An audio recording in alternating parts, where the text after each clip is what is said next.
Thank you so much for being here tonight to listen to little old me preach. I have not preached a sermon in a long time. I have done it before, but I'm not as eloquent as and gifted as our brothers Ralph and Butch and Michael here as they are with some of the words and points and things like that. But I try to preach a lot with passion. I try to always preach from the heart and always try to preach things that I know. And I happen to know football pretty well.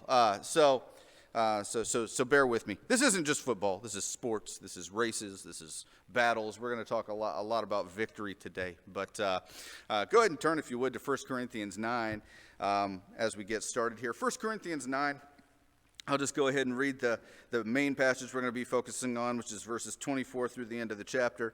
Do you not know that those who run the race all run, but only one receives the prize? Run in such a way that you may win. Everyone who competes in the games exercises self-control in all things. They then do it to receive a perishable wreath, but we an imperishable. Therefore, I run in such a way as not without aim. I box in such a way as not to be beating air. But I discipline my body and make it my slave, so that after I have preached to others, I myself will not be disqualified. So, do we have any, other than me, I think it's pretty clear where my allegiances lie, but do we have any big sports fans here? I know that Michael, we've got a baseball fan here, loves his St. Louis Cardinals. Butch loves his soccer here. Miami playing for the championship. Go Messi, right? And anybody else have, I know we've got some Buckeye fans here, Dad, and we, sprinkled throughout the congregation, we've got some Bengals fans, we've got all this. So, yeah, there are a lot of aspects of sports that I think are quite entertaining. Not just the stadiums and going and being in the environment, but I speak, of course, of the post-game press conferences. Now, the post-game press conferences can be quite entertaining, okay? I'm going to go through my Mount Rushmore of post-game press conferences here tonight, okay? And we're going to start with number 4 here, good old Allen Iverson, okay? Allen Iverson, practice. Does anybody remember this? Anybody? Yeah, okay, all right, a couple people. So, if you don't know, Allen Iverson was an all-star point guard for the Philadelphia 76ers. He had done some great things with them. He had led them to the NBA Finals, where they met the buzzsaw that was the Lakers with Kobe and Shaquille O'Neal, and just did not win. But he was a legend in Philadelphia. All right. But then they started not having a great season, one of his later seasons there in the early 2000s, and rumor got out that he had missed a practice. And so after a loss in the post-game press conference, someone in the media asked him about missing the practice. And he kept saying over and over again, we talking about practice, man. We're talking about practice. And he just kept saying, we're not a game. We're talking about practice. And it got to the point where the people in the media room were like messing with him. They were like, what are we talking about? And he's like, practice. It was actually quite a funny one to watch. So that was meltdown number 1, which is, not as crazy as some of the others. Then we're going to move on to Denny Green. Okay. Anybody remember the Denny Green meltdown? This is the early 2000s. I'll set the stage for you a little bit, but in the early 2000s, Denny Green was the head coach of the Arizona Cardinals, and they were fighting in their division, really trying to get into the playoffs. And Denny Green had been a very underwhelming head coach up to this point. Okay, he was kind of fighting for his job, and the best team in the conference at that time was the Chicago Bears, and he had a very, very hard-fought loss to the Chicago Bears, where I believe they lost by a field goal, and it was very, very close. It was like 27-24 or something like that. And afterwards, he just unloaded in the media room about how they lost that game. They are who we thought they were. He was just flailing his arm, and we let him off the hook. And he was just, it was quite a thing to behold, just seeing a man have a conniption on live TV. So if you ever get a chance to watch that one on YouTube, it's a fun one to watch, but don't watch it with the kids. But yeah, it's a fun one. So they are who we thought they were. That was Denny Green. All right, and then we get to what I think is the gold medal of all time press conferences, post-game press conferences. I speak, of course, of Jim Mora, okay? And Jim Mora was the head coach of the Indianapolis Colts at the time. And if you don't know, he wasn't a very good coach. He was the coach that drafted Peyton Manning, but they did not do very well when Peyton Manning was there with him. And at one point, I think at this point, this was early in the season, they had like 3 or 4 wins, but they had 4 or 5 losses. And someone in the post-game press conference asked him if he was saving things for the playoffs. And Jim Mora very, very quickly said, playoffs? Playoffs? Are you kidding me? The playoffs? Right? And it's really funny. This has become more iconic about Jim Mora than anything that he did as a head football coach, okay? In fact, I watched an interview with him not too long ago, and he says anytime anybody sees him on the street, they go, playoffs? So it was a really, really funny moment. So probably one of my favorites to watch. That's a really good one. But now we're going to get to the one that I actually wanted to get to, which was Herman Edwards, okay? Herm Edwards was the coach of the New York Jets in the early 2000s, and he was, I remember, they were not very good, and during the game, I forget exactly what it was. Either he decided to go for a touchdown instead of a field goal and didn't get it, or he went for 2 at the end of a touchdown in order to get it, in order to try to win the game. And they asked him why he did it, and he says, because we play to win the game. You can see his arms right here. He did the thing. You play to win the game, right? And I think that that's something that we, as Christians, can take from. He actually went into a really, really lengthy speech about how nobody in sports plays just to play. We play to win the game. We don't play to tie. We don't play to come close. We don't play to say, oh, well, what are you going to do? They were so good. No, you play to win the game. And you play in such a way that you want to win the game. In sports, nobody steps onto the field hoping to lose. If you're doing that, why are you even playing, right? You step on the field because you want to win, or the court, or the rink, or whatever the venue is for your sport of choice, all right? The pitch, there you go. See, I'm getting my terminology, Butch, for soccer. I'll get it there. The Christian life is not a casual jog. Scripture calls it a race, a fight. It's a calling that deserves our very best. The very best that we have to offer. Tonight we're going to look at what the Bible says about living with purpose, discipline, and perseverance. Those are going to be my 3 points tonight. We're going to look at each one of those and showing how we can use those qualities in our life to play to win the game. Okay? Because we're in a game. Okay? There's going to be a winner and a loser. Okay? But we're supposed to try to win. We are called to try to win. And let's go ahead and start with our first point here. We're called to play with purpose. We are called to play with purpose. In 1 Corinthians 9:24, run in such a way as to get the prize, right? Have a purpose. Have something that you're striving for, all right?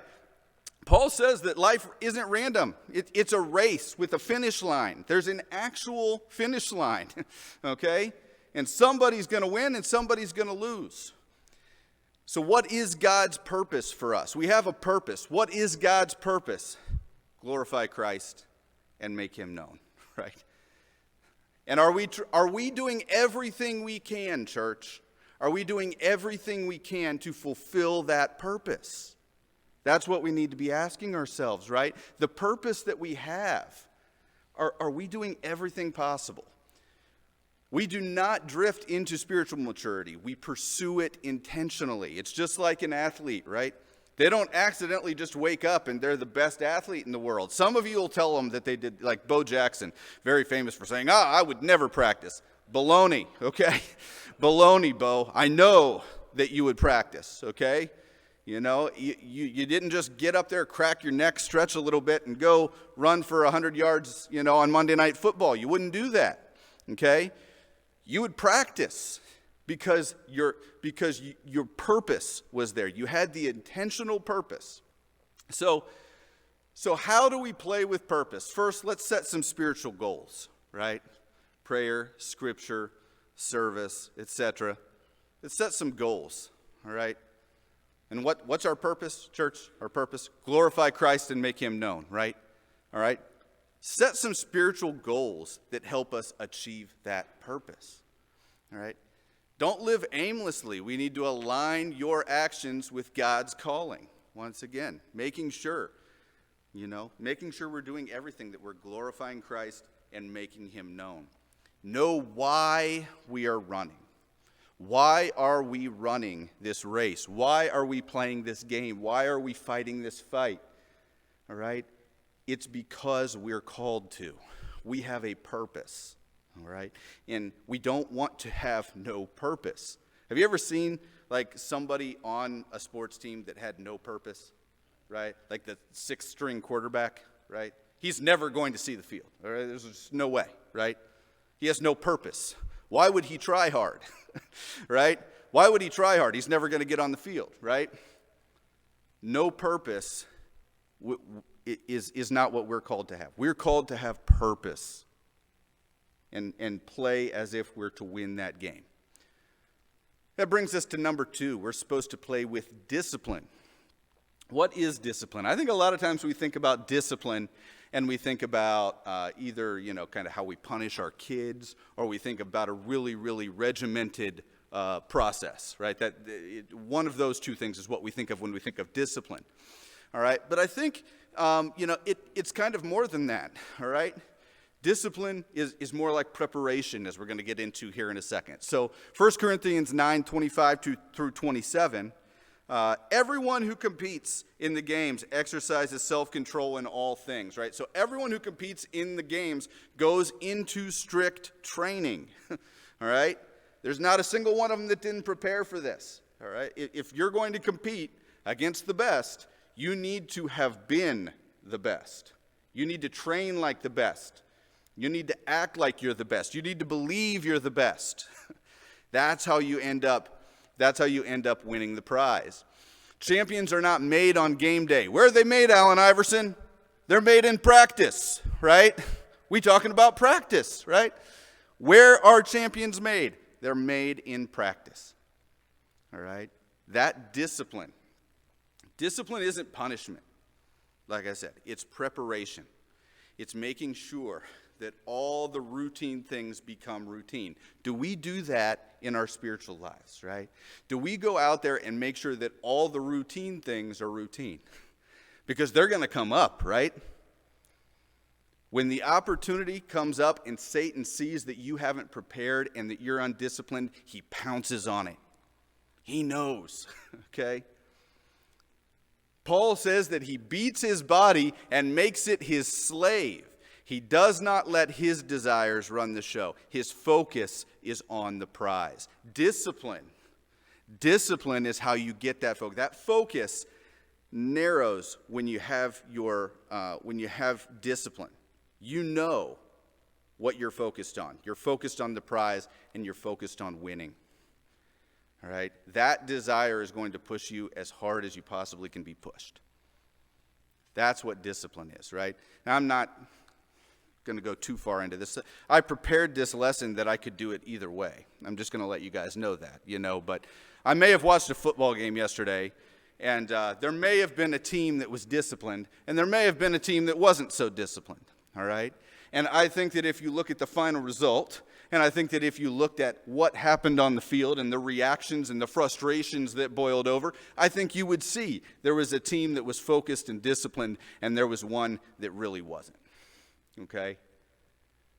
Church, we're called to be disciplined, all right? We need to have a purpose. That's important. But in order to stay focused on that, we need to have discipline, all right? So, how do we play with discipline?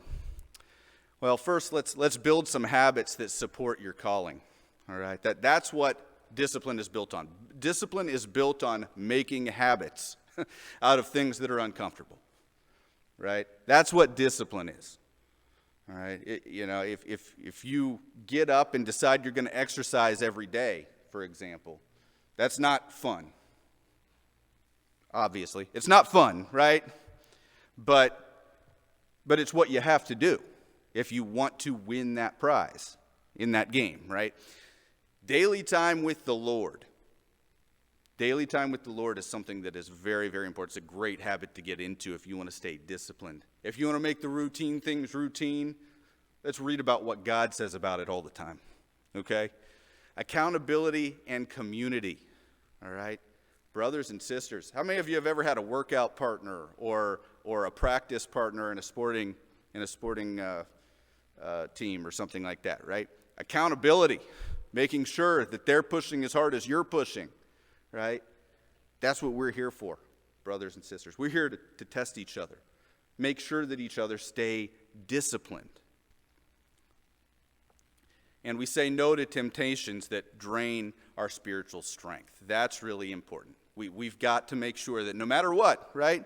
You know, the chocolate bar looks really good to the guy that has to lose weight in order to make a wrestling weight, right?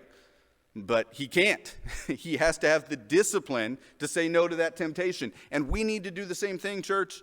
All right, when Satan throws things in our way and we know that it's going to hinder us, we need to just say no to it. All right?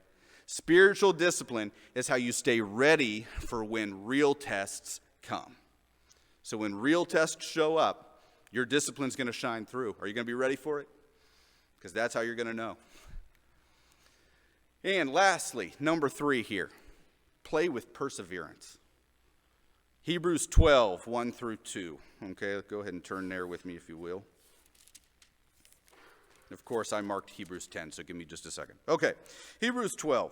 Therefore, since we have such a great cloud of witnesses surrounding us, let us also lay aside every encumbrance and the sin which so easily entangles us, and let us run with endurance the race that is set before us, fixing our eyes on Jesus, the author and perfecter of our faith, who for joy set before him endured the cross, despising the shame, and has sat down at the right hand of the throne of God. So, run with endurance the race marked out for us, fixing our eyes on Jesus. Don't give up, right? You're going to want to.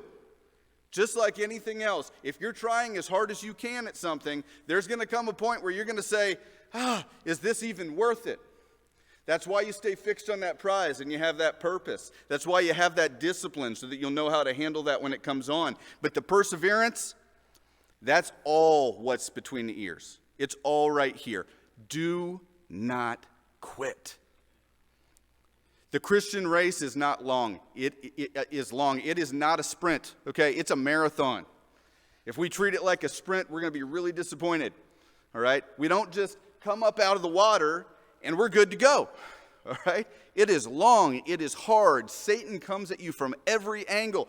And at that point, don't quit, church. Don't quit. Perseverance comes from keeping your eyes on Jesus and not your circumstances. I think of Peter when I think of this, right? Stepping out of the boat.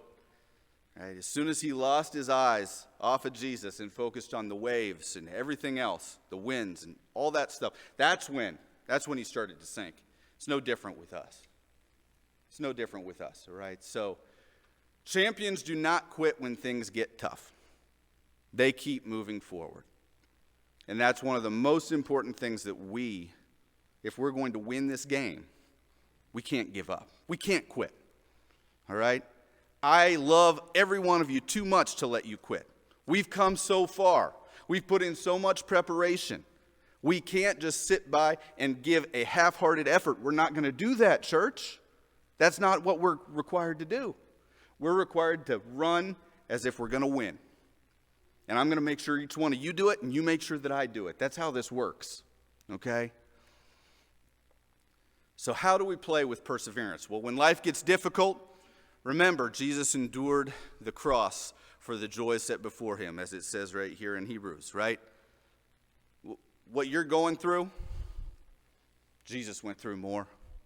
And that should motivate you. That should let you know, Jesus got my back, right? Jesus got my back. I got his too, all right? The one thing that people love in sports is when they stick up for each other, right? When a teammate kind of maybe gets something chippy and then he gets up and he protects his guy, that's something that means something, right? Jesus did that for us, guys. He went to death on the cross. If that doesn't motivate you, what will, right? Lay aside the weights and sins that slow you down. Right? It's hard to win a race when you're covered in weights, right? Let them go. Let them go. That endurance, that perseverance you need to have, all right? If you let all that weight go, it's going to be so much easier. It's going to be so much easier. Keep showing up. Keep pressing forward.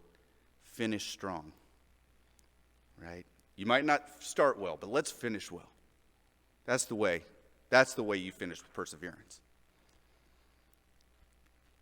All right, so God did not call us to coast. He called us to run, to fight, to finish, and to win. Winning the Christian life is not about beating others. We're not trying to be more spiritual than anybody else. It's not that we're trying to be better than anybody else. It's not that we're trying to be more well-versed than everybody else. That's not what this is about. We run to win this race because losing it means losing our soul. All right? It's against us, not against anybody else. Play with purpose, discipline, perseverance. That's how you play to win the game. We got to play to win the game, church. You can't win the game if you don't play it God's way. There's a song, it came out a long time ago. This is by Andy Williams. It's a song called The Impossible Dream.